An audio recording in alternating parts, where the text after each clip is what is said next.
Euzu billahi mineşşeytanirracim. Bismillahirrahmanirrahim. Elhamdülillahi rabbil alamin. Vessalatu vesselamu ala rasulina Muhammedin ve ala alihi ve sahbihi ecmaîn. Subhaneke la ilme lena illa ma 'allamtena inneke entel alimul hakim. Subhaneke la fahme lena illa ma fahhamtena inneke entel cevvadul kerim. Rabbi şrah li sadri ve yessir li emri ve ahlul ugdeten min lisani yefkahu kavli ve ufavvidu emri ilallah innallâhe basirun bil ibad. Saygılı ve hürmetli cemaat. İnşallah bugün sizlere vaazımızda İslam dininde balanı terbiye etmek hakkında bazı bir şeylerini anlatacağım. İslam din boyunca bala çağanı nasıl terbiye etmek? Bu herkes için gerekli bir mevzu. Herkes bir vakitlerde balaydı, sonra baba ola, sonra karbaba olayı.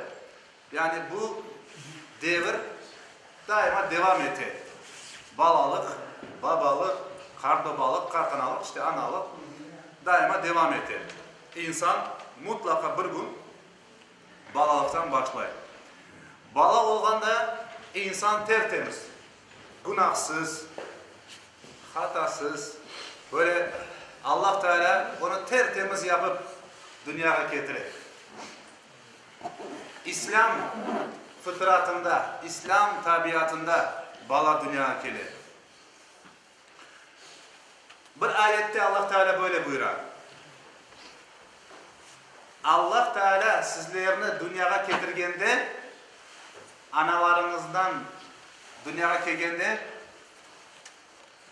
siz bir şey bilmeydiniz diye Allah Teala. Analarınızdan nasıl dünyaya gelgeniniz hakkında bir şey bilmeydiniz diye. O sizi analarınızın karnından çıkardı diye Allah Teala.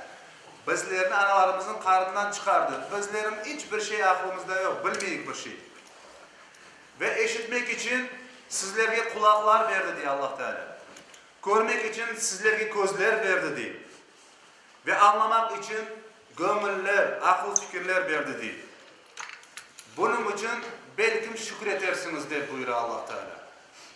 Bakın saygılı cemaat, gerçekten de Allah Teala bizi dünyaya getirdi ama hiçbirimizin aklımızda yok nasıl dünyaya gelgenimiz. Analarımızın karnında kulaklarımız, gözlerimiz, akıllı, miyelerimiz hepsi yaratıldı. Yavaş yavaş dünyaya geldik, eşitmeye başladık, görmeye başladık. Hiç farkına bile varmadık. Bizim hiçbir işimiz, gücümüz olmadı bu eşitmek, görmek meselesinde. Allah Teala verdi ve öyle de devam etti. İnsan göre, eşitte, düşüner. Bunun için insan bu nimetler için Allah Teala'ya şükretmek gerek. Bakın insan bir hayvan gibi değildir. Hayvan terbiyeye muhtaç değil. Çünkü onun aklı fikri yoktur. Ama insan vakit geçken saydın aklı fikri çalışmaya başlayan saydın onun terbiyeye ihtiyacı var. Bu sebepten nasıl terbiye verilse balağa küçük olganda nasıl terbiye verilse bala öyle devam edecektir. Bir hadiste Peygamberimiz sallallahu aleyhi ve sellem buyuruyor ki kullu mavludin yuladu alel fıtra. Bütün doğulan balalar İslam fıtratının Müslüman doğulur diye. Fa abavahu yuhavvidanihi. Sonra anaları öz ellerinden, öz hareketlerinden değiştirirler balalarını. Onlarını Yahudileştirirler. Yahudi dinine geçirirler. Av yunassiranihi ya da Hristiyan dinine geçirirler. Av yumeccisanihi ya da ateşke ibadet etken ateşperestlikke geçirirlerdi. Yani ana baba bala çağanı ya da ana baba olmasa yakın etrafındaki insanlar onun dinini değiştirirlerdi. Yani demek ki bala tertemiz İslam fıtratının doğular eğer ona değilmese hiçbir şeyine karışılmasa o bala rahatlıkla Allah'ını tapabilecek ve ona kulluğunu yapabilecek.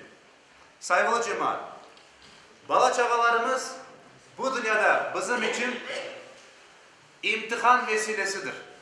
İmtihan sebebidir. Bakın insan bu dünyada pek çok şeyden imtihandan geçer. Mal, mülk, baylık, işte evi, bala çağası, işi, gücü, her şeyden vakti, ibadetleri, Allah Teala her şeyden insanı imtihandan geçirir. İşte bu imtihandan geçirgen şeylerden bir tanesi de bala çağa. Bala çağa bir vesile, imtihan etmek vesilesi. Allah Teala sınav bakar. Bazı insanlar var, Allah Teala onlara bala verir. Bala çağalı oluyor.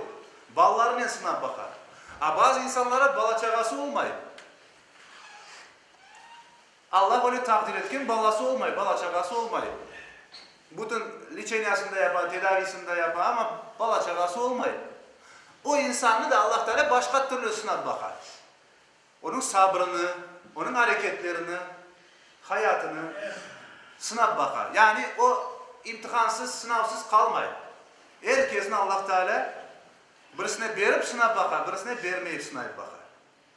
Allah Teala'nın emrinde her şey. Allah Teala istese olacak elbette. İnsanlara düşen şey hareket etmek. Bütün hareketlerini yaptın, Allah Teala vermedi. Demek ki teslim olacaksın. Allah böyle emretken olsa, böyle emretti der. Onun için bala çağalar imtihan sebebidir. Bala çağalar olan sevine. Bu pek yakşı bir şeydir.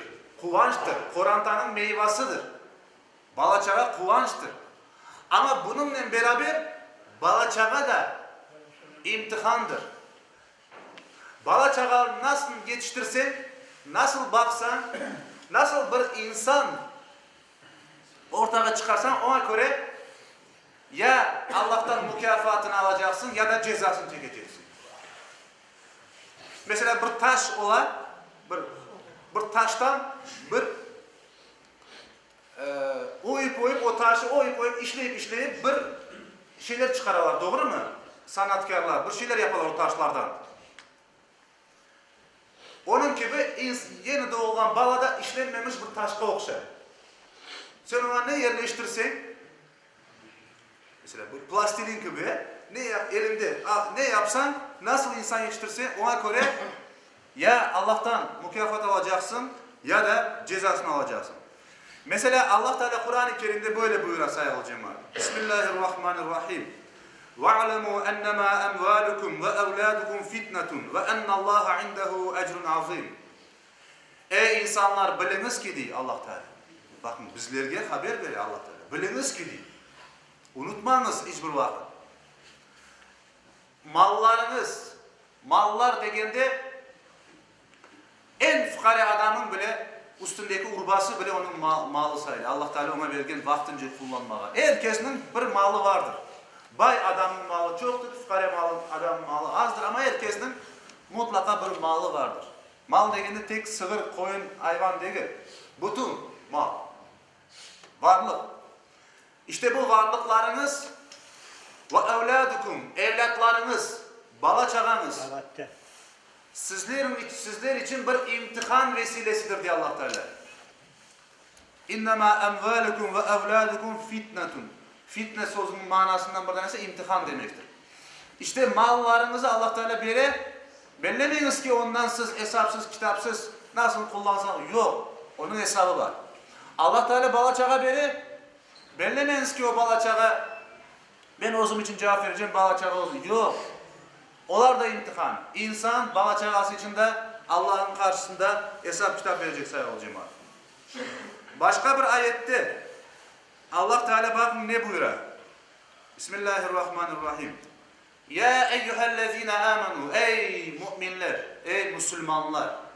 Yani Allah Teala bizlerge, Müslümanlarga seslenir. La tulhikum envalukum ve evladukum an zikrillah ve men yef'al zâlike fe ulâke humul khâsirûn. Mallarınız, yani baylıklarınız ve evlatlarınız sizleri Allah'ı anmaktan uzaklaştırmasın. Yani insan bazı vakitte mal, mülkke aldanıp, bizneske aldanıp, işte pazar, o, bu, Allah'ını anmağa unutar. Ne namaz, ne bir şey yok aklında. İşte mallarınız sizni Allah'ını anmaktan uzaklaştırmasın. Evlatlarınız da uzaklaştırmasın diye. Evlatlar nasıl uzaklaştırır insanı Allah'ı anmaktan? İnsan bala çağasının için her şeyini yapar, onların arkasından yürüyor, onların bütün dediklerini yapmayı ve yaşayışını tek bala çağasından geçirir ama Allah'ını aklına getirmeyi. Ya da bala çağasına Allah'ını öğretmeyi. Ve böylelikle insan zararga uğrayanlardan oluyor. Bu sebepten mal ve evlatlar Allah'ı anmaktan uzaklaştırmamak gerek saygılı cemaat. Biz biliyoruz ki bir baba, bir ana öz balasına güzellik ister, yaxşılık ister. Hiçbir ana baba öz bala çağası için yaramaylık istemez. Ufacık bir hastalığı olsa, ufacık bir yerine bir zarar gelse, aman hastahaneye ya da tedavi etmek için başka bir yerlerge müracaat eder insan. Çünkü rahatsız ola, bala çağası hasta. Bu sebepten bala çağasını düşünen insan, onun terbiyesini, yaşayışını bu tarafında düşünmek gerek. Peygamberler öz bala çağalarına da daima vesiyet etkenler saygılı cemaat. Mesela İbrahim Aleyhisselam degen ki ey evlatlarım, ey evladım tek Müslüman olarak ölünüz. Allah için sizlerge İslam dinini sayladı. Bu sebepten tek Müslüman olarak ölünüz. Yani Müslüman olarak yaşanız ve ömrünün sonuna Müslüman olup kalınız da Müslüman olup öbür dünyaya koçunuz. وَلَا تَمُوتُنَّ وَاَنْتُمْ مُسْلِمُونَ وَلَا تَمُوتُنَّ اِلَّا وَاَنْتُمْ مُسْلِمُونَ Tek Müslüman olarak ölünüz bu dünyadan koçkende. Müslüman olup yaşanız ve Müslüman olup koçunuz öbür dünyaya. İbrahim Aleyhisselam böyle dedi, Yakup Aleyhisselam. Bundan başka da Lokman, Hekim. Bu da Kur'an-ı Kerim'de adı geçken insanlardan bir tanesi. Bazı alimlere göre bu peygamber, bazılarına göre bu peygamber değil. Lokman, Hekim. O da degen, o evladına değil. Ey oğlum, ey balam, Allah'a ortak koşma. Allah'a şirk koşma. Yani ondan başkasına ibadet etme. Çünkü şirk büyük bir zulümdür. Büyük bir günahtır. De oğluna daha devam ede böyle Lokman suresinde pek çok vesiyetler etken Lokman Hekim. Bu sebepten onlar da peygamberler bile o evlatlarının geleceğini düşünen o evlatlarını böyle terbiye etkenler saygılı cemaat. Kur'an-ı Kerim'in bir ayetinde Allah Teala böyle buyurar. Bismillahirrahmanirrahim. Ya eyyühellezine amenu ku enfusakum ve ahlikum naran ve kuduhan nasu vel hicara. Ey mümin kullarım, ey Müslüman kullarım. Özünüzü cehennem ateşinden, özünüzü ve korantanızını cehennem ateşinden korçalanız. Özünüzü ve korantanızını cehennem ateşinden korçalanız. Çünkü onun yakacağı, yani topluvası yakacağı insanlar ve taşlardır diye. Bu cehennemden özünüzü ve korantanızı korçalanız. İnsan nasıl korçalar özünü? Bu dünyada yaşaganda Allah'ını unutmayıp, onun emirlerini yapıp. Korantasını nasıl korçalayacak? Korantasına baştan başlayıp, doğumundan başlayıp doğru terbiye verip geçiştirmekle korçalayacak. Peygamberimiz sallallahu aleyhi ve sellem bir hadisinde böyle buyurgan. Bir baba, öz evladına, öz balasına güzel terbiyeden daha da kıymetli bir bahşiş yapmagandır diye buyurar. Bakınız ne kadar güzel bir şey. Güzel terbiye yani İslam terbiyesinden daha büyük bir bahşiş vermegendir diye. Saygılı cemaat. Bala terbiyesi pek mühim bir vazifedir Müslümanlar için. Bala terbiyesi ne vakitten başlayıp bilesiz? Bala terbiyesi bir erkek evlengendi doğru kız saylaganından başlayıp.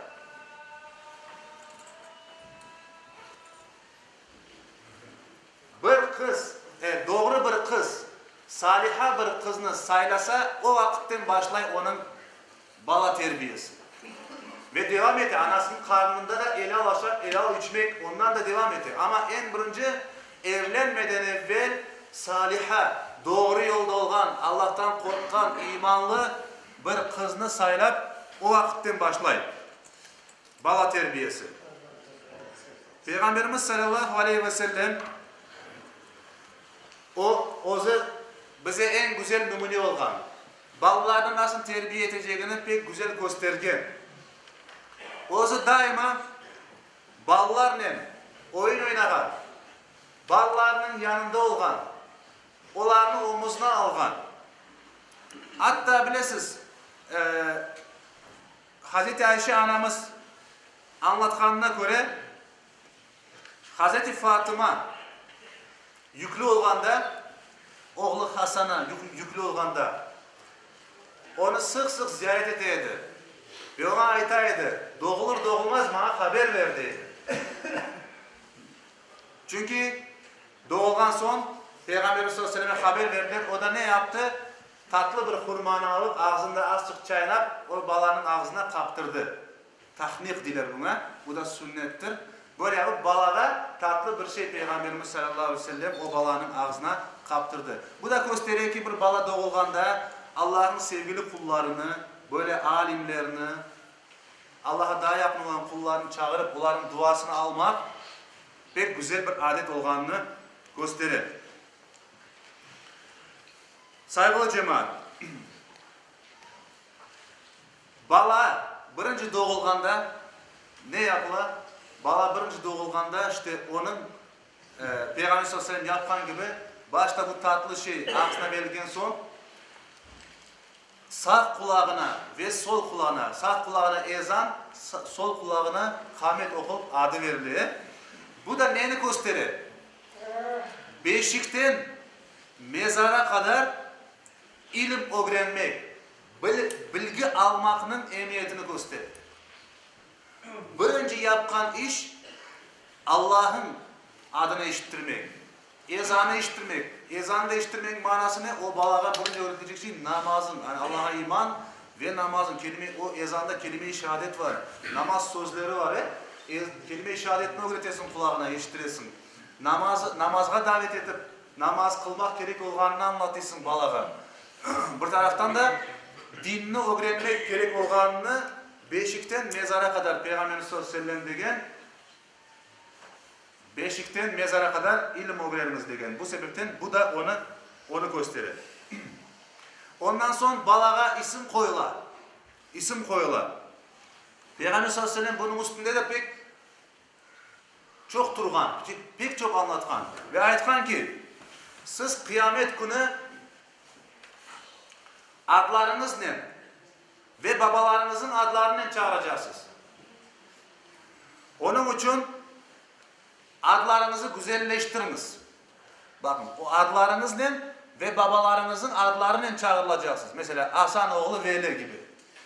Adlarınızla babalarınızın adlarıyla çağıracak Allah Teala sizinle. Bu sebepten adlarınızı güzelleştirin. Bu ne demektir? Güzelleştirin. Eğer başta yanlış koygan olsa sonradan güzelleştirmek mümkün, değiştirmek de mümkün. Bir adamın adı İslam'a ters olsa, yanlış manada olsa güzelleştirmek, değiştirmek mümkündür. Çünkü Peygamber sallallahu aleyhi ve sellem hayatında biz bunu göremez. Asiye adında bir kadının adını değiştirgen. Asiye Allah Teala'ya karşı kegen. Evet, iki türlü mana var. Asiye elifle yazılan, ayinle yazılan. Ayinle yazılan soyu Allah'a isyan etken. Elifle yazılan soyu terbiyeci manasında. İki türlü Asiye adı var. O ayinle yazılan soyunu değiştirgen Cemile adı koygan. Yani güzel, dülber demektir. Peygamberimiz sallallahu aleyhi ve sellem bir hadisinde bala çağalarınıza peygamberlerin adlarını koyunuz degan. Peygamberlerin adlarını koyunuz. Başka bir hadiste de Allah Teala'nın en sevgen ismi Abdullah ve Abdurrahman degan. Ya da buna yakın adlar. Peygamberimizin sallallahu aleyhi ve sellem o'z balası olganda degen ki bu gece bir oğlum oldu. Ona men o'zimning atamın adını verdim degen. İbrahim. İbrahim olganda ona o'zimning atamın işte İbrahim peygamberin adını verdim degen. Ve bilesiz sayılı cemaat. Bundan son bala 7 günlük olganda 7 gün geçe balanın saçını tıraş etip onun ağırlığınca kumuş yani silibro sadaka vermek Peygamberimiz sallallahu aleyhi ve sellemin sünneti. Ve erkek bala olsa 2 kurban koyun, kız balası olsa 1 koyun kurban etmek Peygamberimiz sallallahu aleyhi ve sellemin sünnetidir. Eğer kim bunu yapmadı, bilmedi, ne yapmadı? Endi pişkinlik yaşına geleceğiz. Bala pişkinlik yaşına geleceğiz. Bunu yapma mümkün. Sayılı cemaat. Peygamberimiz sallallahu aleyhi ve sellem bala çağalarını pek seviydi sayılı cemaat. Oğlarını kucaklap öpeydi. Ve çok öpünüz deyip buyurar. Bala çağalarını. Yanaklarını, gözlerini. Bir sahabe geldi, ya Resulallah siz bala öpüyorsunuz mu dedi. Bala öpeyim dedi. Benim 10 balam var, birisini öpmedim dedi. Peygamberimiz sallallahu aleyhi ve sellem ona dedi ki, merhamet etmegene Allah da merhamet etmez. Başka bir hadiste de ayta, Allah Teala senin yüreğinden merhametini alıp bırakkan olsa ben ne yapayım dedi. Demek ki insan bala çağasını, oz balasını ve başka balalarını, küçük yaştaki balalarını onlarga yumuşak, merhametli, sevgiyle yakınlaşmak gerek. Bu da Peygamberimiz sallallahu aleyhi ve sellemin sünnetidir. Küçük bala aklı, fikri de çalışmaganda, anlamaganda başka şeyler. O bala insanların hareketlerine göre kabul eti. Nasıl hareket etsen ona göre yakınlaşar. Güzel, tatlı, bahşiş bergen insanlarga daha yakın olar. Ama böyle sert, katı, bağırıp çağırma adamlardan daha da uzak olar. Onun için küçük balalar, onlar düşünüp olamayı tek hareketlerinin hareket eti. Ona göre sizden davranar. Bu sebepten küçük balalarga hareketlerini, onlarga nispeten hareketlerimizi güzel yapmak gerek. Peygamberimiz sallallahu aleyhi ve sellemin oğlanlarından, bilesiz Peygamberimizin 7 balası var idi. 7 balası var idi. Onlardan Hazreti Fatıma anamızdan başka hepsi vefat etkendi Peygamberimizden evvel. İşte onlardan bir tanesi İbrahim oğlu vefat etkendi, işte 16-18 aylık iken vefat etkendi. Peygamberimizin sallallahu aleyhi ve sellem göz yaşı böyle düşken, Abdurrahman bin Avf degen sahabe degen, ya Resulallah, ağlaysız mı yoksa? Dep soragan, Peygamberimiz sallallahu aleyhi ve sellem degen ki, men bir daha ondan görüşeceğim için çok kederlenmeyeyim degen. Tek sağındığım için, tek sevdiğim için göz yaşım döküler. Gözler yaş akıtır, yürekler de kederlenir degen Peygamberimiz sallallahu aleyhi ve sellem hadiste.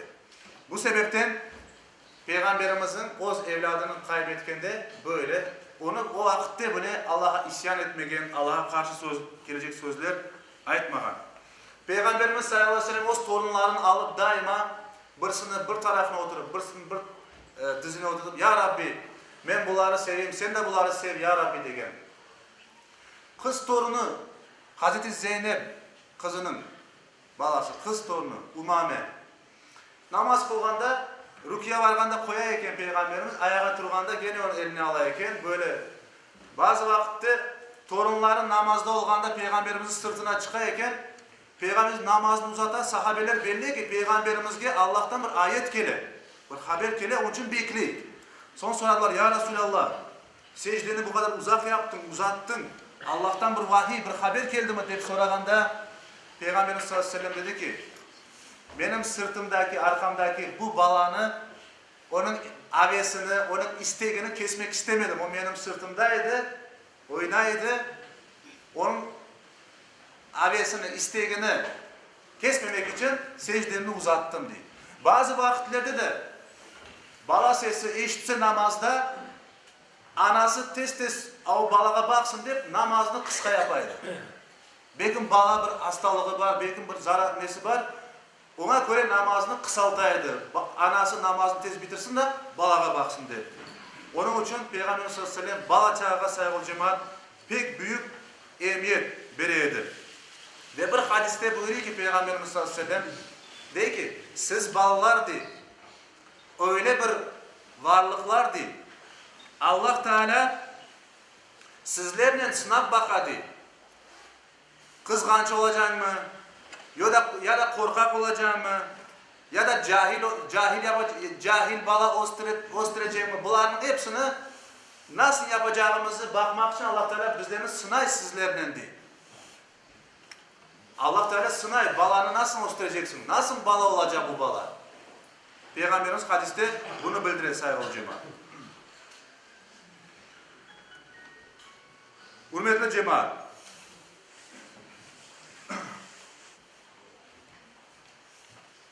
Bir keresinde bakın Peygamberimiz sallallahu aleyhi ve sellem hiçbir vakit bala hata etse onu ayıplamaz idi. Yamanlık yapmaz idi. Onu yanına alıp yaxşılıkla ona sorar idi. Güzellikle. Çünkü bağırıp çağırsa bala her şeyini anlatmayacak. Varıp yumuşaklıkla, güzellikle soraydı. Bir keresinde bir sahabe terekke taş atayken böyle hurmalar düşürmek için. Hurmalar düşürüyor. Son bir sahabe tuttu onu Peygamberin yanına getirdi. Ya Resulallah bak bu ne yaptı? Son Peygamber sallallahu aleyhi ve sellem ona sordu.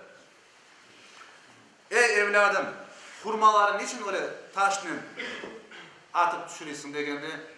O da dedi ki ya Resulallah pek aç oldum dedi o balacık. Peygamberimiz de dedi ki eğer aç olgan olsa o tereknin dibindekilerini aşağı dedi. Ve böylelikle bize misal örnek oldu Peygamberimiz sallallahu aleyhi ve sellem ve ona dua etti ya Rabbi bu balanı açlığını ketkiz, bu balanı doyur dedi. Ve böyle duada bulundu. Bakın bağırıp, çağırıp, azarlayıp yollamadı. Ne yaptı? Balaga güzel, yumuşaklıkla davrandı. Sonunda da o bala için dua etti. Bizim için ne kadar güzel bir örnek. Bizler camide olganda ne yaparlar? Bir bala yana çapkalasa, bağırıp çağırsa aman bağırayıp çağırayıp. Bir insan, degen ki İslam alimi, eğer siz namazda olganda arkanızda bala çağalar, çapkalap, bağırıp çağırıp oynay olsa buna sevininiz. Demek ki geleceğiniz var. Demek ki camiye gelecek balalar var demektir degen. Yoksa o balalığını yapacak. Biz insanlar onların ozumuz gibi büyük gibi düşünmek gerek. Saygılı cemaat, bir iki cümleden inşallah vaazımızı bitireceğim. Peygamberimiz sallallahu aleyhi ve sellem bala çağalarımıza Kur'an öğretilmesini ve namazın öğretilmesine pek büyük ehemmiyet vergen. Bir hadis-i şerifinde Kur'an öğretmesi meselesinde böyle buyurgan. Bala çağanızı üç şeyde yetiştiriniz degen. Bir tanesi peygamber sevgisi. Peygamberimiz Hazreti Muhammed sallallahu aleyhi ve sellem'i sevmek. Ehli beyt yani onun korantasını sevmek. Onun yakınlarını sevmek. Ve Kur'an kıraatı, Kur'an okumayı teminlemek. Kur'an okumalarını teminlemek. Bu üç hususta Peygamberimizi sevmek, onun yakınlarını sevmek ve Kur'an öğretmek hususunda onları yetiştirmek gerek.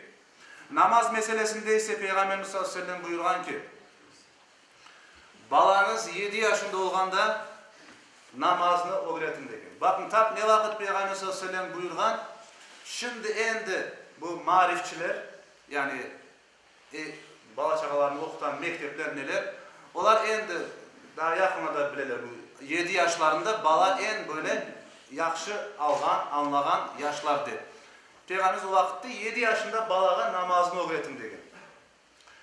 10 yaşında kelgende eğer namazını kılmay olsa onlarga bunu mecbur edin, onlarını zorlayın. Ve o yaşta onların yatağını da ayırınız degen. İşte biz göremiz ki Peygamber sallallahu aleyhi ve sellem bala doğulmadan evvel degen yaşlar erkek kızını saylamasından başlap daha bala çağa yok. Kızını saylamaktan başlap ananın karnındaki bala terbiyesinin devam edip balalık devrinin sonuna kadar yani pişkinlik yaşına kadar ve ondan sonra da bütün derece neler yapmak gerek hepsini Peygamber sallallahu aleyhi ve sellem öğretken hayatı boyunca. Bizlere düşen vazife Peygamberimizin örnek alıp bunu yapmak. Son olarak bu vakianı da Hazreti Ömer vaktinde olan bir vakianı da anlatayım da ve vaazımı bitireyim.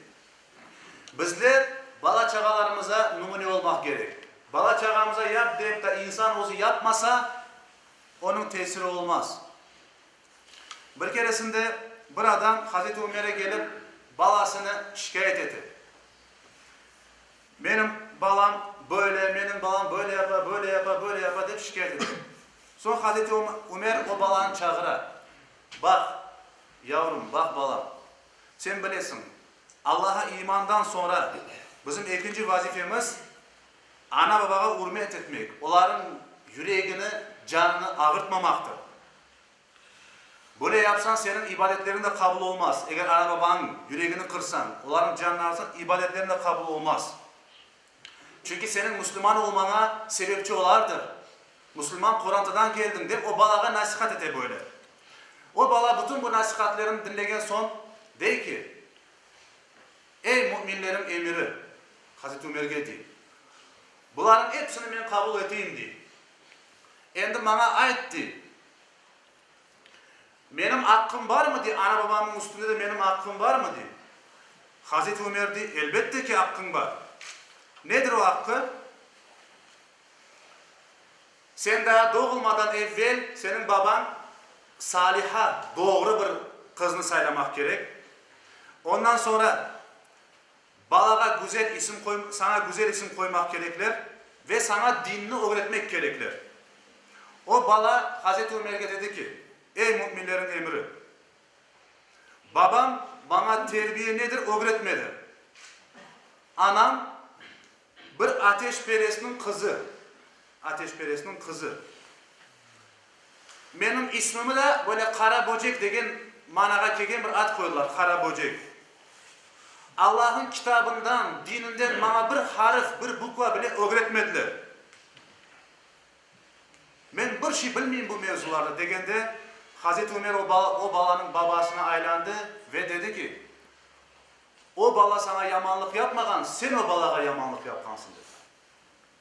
Bu sebepten biz bala çağamızı birilerine şikayet etmeden evvel ben balam böyle yapmak, keliniz, konuşunuz, bir şey yapınız demeden evvel insan ozu bakmak gerek. Balasına ne verdi? Küçük yaştan başlayıp onu nasıl yetiştirdi? Böyle yapsa inşallah Allah Teala onun yardımcısı olur ve o bala terbiyeli, güzel, Allah'ın sevdiği kul olur. Allah Teala cümlemize bala çağalarımızı yetiştirmek mevzusunda yardımcı olsun. Lillahi Teala el-Fatiha.